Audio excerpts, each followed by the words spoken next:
आइए साथियों, स्वागत है आप सभी का आपके इस यूट्यूब चैनल अवनीश गेटन नोएडा पर। तो आज की हमारी नेक्स्ट क्लास है, यानी इससे पहली क्लास में हम साइंस के 50 क्वेश्चन इस स्लाइड का हम डिस्कशन कर चुके थे। तो आज ये चलिए चलते हैं। तो आज के नेक्स्ट 50 क्वेश्चन हम डिस्कशन करेंगे। तो चलिए चलते हैं साथियों। वीडियो चलने से पहले वीडियो को लाइक कर दें, चैनल को सब्सक्राइब कर दें और बेल आइकन को प्रेस कर दें। तो चलिए साथियों चलते हैं। आज का पहला क्वेश्चन है, यानी हमने इससे पहली क्लास में हमने यहाँ पर 50 क्वेश्चन यहाँ तक डिस्कशन करे थे, यानी कॉफ़ी पाउडर के साथ मिलाए जाने वाला चिकोरी चूर्ण प्राप्त होता है, तो यह आपका जड़ों से प्राप्त होता है। नेक्स्ट 50 क्वेश्चन है आपका, 51 क्वेश्चन है आपका, एसआई पद्धति में चाल का मात्रक क्या है? तो एसआई पद्धति में चाल का मात्रक आपका मीटर प्रति सेकंड इसका राइट आंसर हो जाएगा। नेक्स्ट क्वेश्चन नंबर 52 है आपका, घन कोण का मात्रक क्या होता है? तो घन कोण का मात्रक आपका स्टेरेडियन होता है। ठीक। नेक्स्ट क्वेश्चन नंबर 53 है आपका,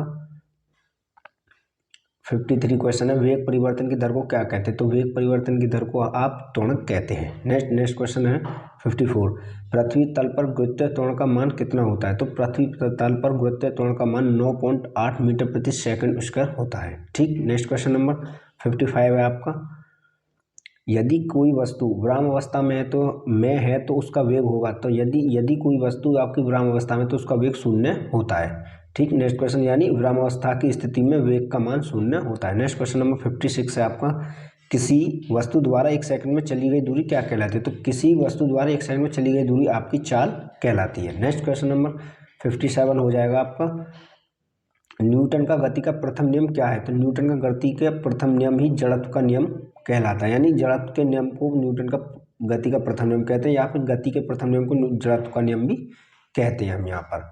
ठीक। नेक्स्ट क्वेश्चन नंबर 58 है आपका, क्रिया के विपरीत प्रतिक्रिया होना किसका नियम है? तो यह आपका न्यूटन का तृतीय नियम है, जिसे क्रिया प्रतिक्रिया नियम भी कहा जाता है।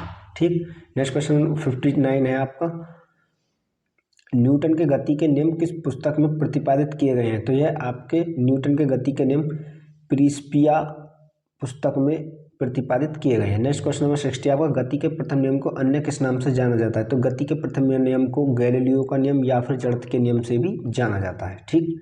नेक्स्ट क्वेश्चन नंबर 61 है आपका, पालक के पत्तों में किसकी मात्रा सबसे अधिक पाई जाती है? तो पालक के पत्तों में सबसे अधिक आयरन की मात्रा पाई जाती है। ठीक।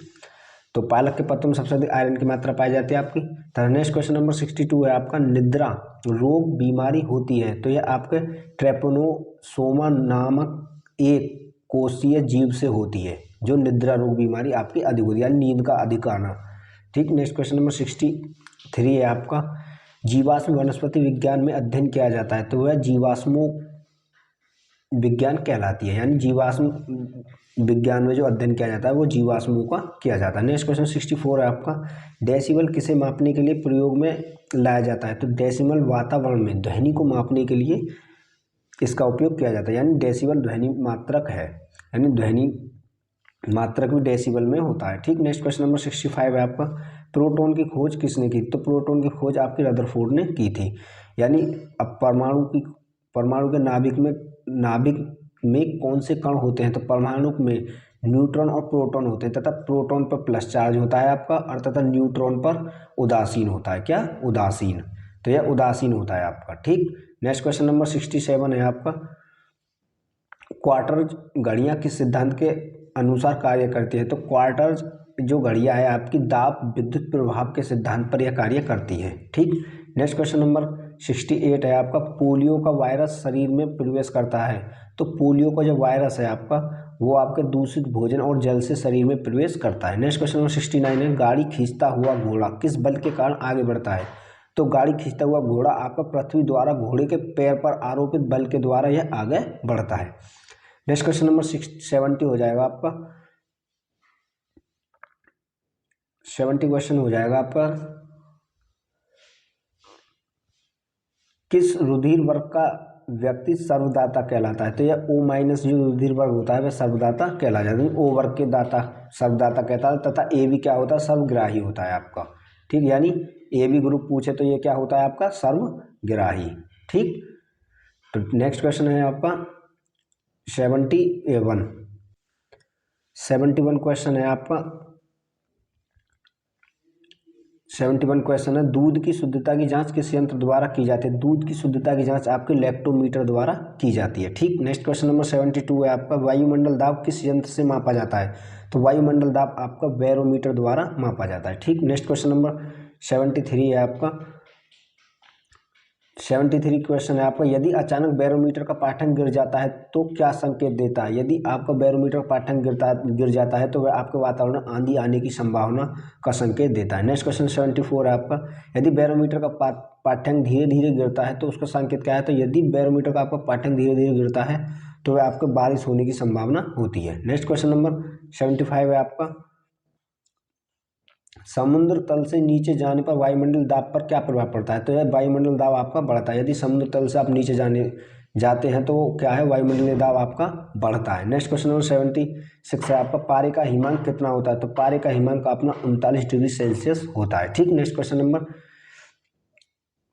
क्वेश्चन नंबर है आपका 77 क्या है आपका, पानी के ऊपर कितने तेल यानी पानी के ऊपर तेल क्यों तैरता है? तो पानी के ऊपर तेल आपका इसलिए तैरता है क्योंकि पृष्ठ तनाव के कारण, यानी पृष्ठ तनाव पानी से कम होता है, यानी तेल का जो पृष्ठ तनाव है पानी के पृष्ठ तनाव से कम होता है, जिसके कारण पानी पर तेल आपका तैरता है। नेक्स्ट क्वेश्चन नंबर 78 है, जल की बूंद किसके कारण गोल होती हैं? तो यह आपके पृष्ठ तनाव के कारण गोल होती हैं जल की बूंदें। नेक्स्ट क्वेश्चन नंबर 79 हो जाएगा आपका, दाब किस प्रकार की राशि है? तो दाब आपकी अदिश राशि है। नेक्स्ट क्वेश्चन नंबर 80 है आपका, आर्किमिडीज जो वैज्ञानिक है ये किस देश से संबंधित है? तो यह आपके ग्रीस से संबंधित है। नेक्स्ट क्वेश्चन नंबर 81 हो जाएगा आपका, विटामिन सी का सबसे अच्छा स्रोत क्या है? तो विटामिन सी का सबसे अच्छा स्रोत आपका आंवला है। नेक्स्ट क्वेश्चन नंबर 82 है आपका, किसके द्वारा अनुवांशिकता के वैज्ञानिक को अनुवांशिकी कहा गया?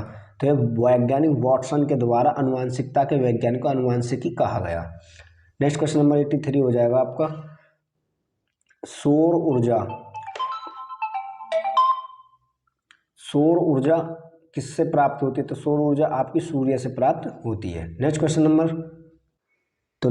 हो जाएगा आपका 84 क्वेश्चन है, धूल प्रदूषण रोकने के लिए सबसे उपयुक्त वृक्ष है? तो वो आपका नीम का वृक्ष है, यानी धूल प्रदूषण को रोकने के लिए। नेक्स्ट क्वेश्चन नंबर 85 है आपका, प्रकाश छोटे छोटे कणों से मिलकर बना होता है जिसे कहते हैं फोटोन, यानी प्रकाश के छोटे छोटे कणों से जो मिलकर बना होता है उसे फोटोन कहते हैं। नेक्स्ट क्वेश्चन नंबर 86 है आपका, अंतरिक्ष यात्री को बाह्य आकाश कैसे दिखाई पड़ता है? तो अंतरिक्ष यात्री को बाह्य आकाश आपका काला दिखाई पड़ता है। नेक्स्ट क्वेश्चन नंबर 87 हो जाएगा आपका, अस्त होते समय सूर्य लाल रंग का क्यों दिखाई देता है? तो अस्त होते समय सूर्य लाल रंग का प्रकीर्णन के द्वारा दिखाई देता है। नेक्स्ट क्वेश्चन नंबर 88 हो जाएगा, दूरबीन का आविष्कार किसने किया था? तो दूरबीन का आविष्कार आपका गैलीलियो ने किया था। नेक्स्ट क्वेश्चन नंबर 89 हो जाएगा आपका, सूर्य में होता है? तो सूर्य में आपका हाइड्रोजन व हीलियम होता है। नेक्स्ट क्वेश्चन नंबर 90 है, लाल चींटियों में कौन सा अम्ल पाया जाता है? तो लाल चींटियों में आपका फॉर्मिक अम्ल पाया जाता है, जिसका रासायनिक सूत्र है HCHO, ये इसका रासायनिक सूत्र होता है। ठीक, नेक्स्ट क्वेश्चन नंबर हो जाएगा आपका 91 है, किसी वस्तु के द्रव्यमान और वेग के गुणनफल को क्या कहते हैं? तो किसी वस्तु के द्रव्यमान और वेग के गुणनफल को संवेग कहते हैं। ठीक, नेक्स्ट क्वेश्चन नंबर, यानी P बराबर होता है आपका m/v। ठीक, नेक्स्ट क्वेश्चन नंबर 92 हो जाएगा आपका, दूध से मक्खन निकालने की मशीन किस सिद्धांत पर कार्य करती है? तो यह आपके अपकेंद्रिक बल के सिद्धांत पर कार्य करती है। ठीक, नेक्स्ट क्वेश्चन नंबर 93 हो जाएगा आपका, पदार्थ के संवेग और वेग के अनुपात में कौन सी राशि प्राप्त होती है? तो आपके द्रव्यमान राशि प्राप्त होती है, यानी पदार्थ के वेग यानी संवेग और वेग के अनुपात में, यानी m बराबर आपका होता है संवेग P/v। ठीक, नेक्स्ट क्वेश्चन नंबर 94 हो जाएगा आपका, एक व्यक्ति दीवार को धक्का देता है और उसे विस्थापित करने में असफल हो जाता है, उसके द्वारा किया गया कार्य कितना होगा? तो उसके द्वारा किया गया कार्य यानी शून्य होता है, यानी दीवार क्या होती है आपकी स्थिर रहती है। ठीक, नेक्स्ट क्वेश्चन नंबर 95 हो जाएगा आपका, बल किसका गुणनफल है? तो बल आपका द्रव्यमान व त्वरण का गुणनफल होता है। नेक्स्ट क्वेश्चन नंबर 96 है आपका, जब कोई व्यक्ति चंद्रमा पर उतरता है तो उसके बाहर में क्या परिवर्तन होता है? तो यदि कोई व्यक्ति चंद्रमा पर उतरता है तो उसके बाहर में कमी प्रकृति यानी कमी की प्रतीत होती है, यानी कमी प्रतीत होती है। नेक्स्ट क्वेश्चन नंबर 97 है आपका, एम के स्पत्ति में बल का मात्रक क्या होता है, तो एम के स्पत्ति में बल का मात्रक आपका न्यूटन होता है, जिसे एन से व्यक्त करते हैं। ठीक, नेक्स्ट क्वेश्चन नंबर 98 है आपका, सी जे स्पत्ति में बल का मात्रक क्या होता है, तो सी जे स्पत्ति में बल का मात्रक आपका डाइन होता है। ठीक, नेक्स्ट क्वेश्चन नंबर 90 है आपका, 1 किलोग्राम भार कितने न्यूटन के बराबर होता है, तो आपके 9.8 न्यूटन के बराबर होता है। नेक्स्ट क्वेश्चन नंबर 100 यानी 100वां क्वेश्चन है आपका, एक व्यक्ति लिफ्ट पर खड़ा है, यदि डोरी टूट जाए तो उसका अपना भार प्रतीत होगा, तो यानी शून्य भार प्रतीत होता है, यानी जब कोई लिफ्ट टूट जाती है डायरेक्ट वो ज़मीन पर आकर गिरती है तो वहाँ पर उसका भार शून्य होता है। ठीक, तो ये यहाँ पर आपके 50 क्वेश्चन हमने डिस्कशन करे इस स्लाइड के। यदि वीडियो अच्छी लगी तो वीडियो को लाइक करें और चैनल को सब्सक्राइब करें और बेल आइकन को प्रेस करें। तो नेक्स्ट वीडियो पाने के लिए वीडियो को ज़रूर लाइक कर दें और चैनल को सब्सक्राइब कर दें। तो चलिए चलते हैं साथियों, जय हिंद जय भारत।